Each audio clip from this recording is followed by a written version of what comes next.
Tout ce qui s'est déroulé au Tchad ces dernières semaines sur le plan sécuritaire est passé à la loupe. L'évaluation de la situation est faite autour du président du Conseil militaire de transition, président de la République, chef de l'État, général Mohamed Idriss Déby Itno.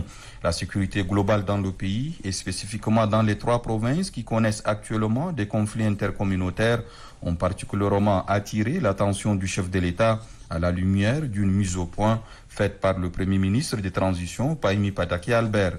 L'on retient essentiellement que la situation est maîtrisée, des armes saisies et des arrestations sont effectuées parmi les auteurs et la traque d'autres instigateurs est en cours. S'agissant de la province de Wadi Fira, frontalière avec le Soudan, le mécanisme de la force mixte Tchad-Soudan est activé afin de résoudre le problème survenu et qui a causé mort d'homme.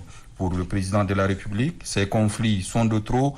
Il engage le gouvernement et les forces de défense et de sécurité à l'effet de rendre justice aux victimes et de travailler dans la prévention des conflits de cette nature. C'est du moins ce que laisse entendre le ministre de la Communication, porte-parole du gouvernement, Abdraman Koulamalla. Que ce soit dans le Moyen Kébi, le Wadi Fira et le Guéra, et ces conflits-là ont été maîtrisés par les forces de défense et de sécurité, mais des mesures sévères ont été prises, des instructions ont été données tant aux responsables de la sécurité que ceux de la justice pour que rapidement la sécurité et la paisibilité des citoyens soient garanties. Le chef de l'État a déploré cette situation et a demandé à ce que désormais ces genres de conflits soient prévenus bien avant pour qu'on ne puisse pas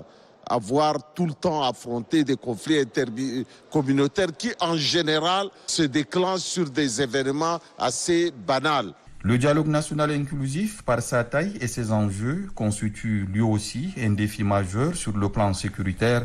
Un plan de sécurité en réponse à ce pari a été peaufiné et présenté par le ministre en charge de la sécurité, général Idriss Doukouni Diker, prévoyant le relèvement du niveau de coordination de sécurité en N'Djamena comme dans les provinces. Rien ne doit entacher la tenue effective de ce grand rendez-vous, ni perturber la quiétude des participants, prévient le chef de l'État. Toutes les mesures nécessaires doivent être prises selon le président de la République qui met un accent particulier sur les conditions d'accueil, de sécurité et de participation des politico-militaires aux assises, conformément aux clauses de l'accord de paix de Doha, renseigne le ministre Abdraman Koulamalla. Des points importants de sécurité ont été abordés pour que les Tchadiens puissent sereinement discuter.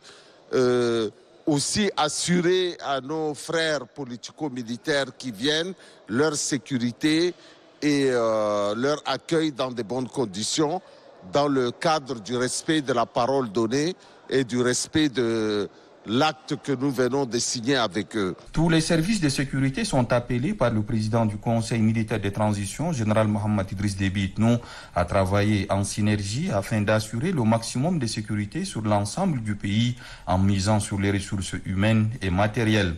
Cela implique également la sécurité aux frontières dont une situation a été dressée au cours de la réunion par le chef d'état-major général des armées, général Abakar Abdelkerim Daoud.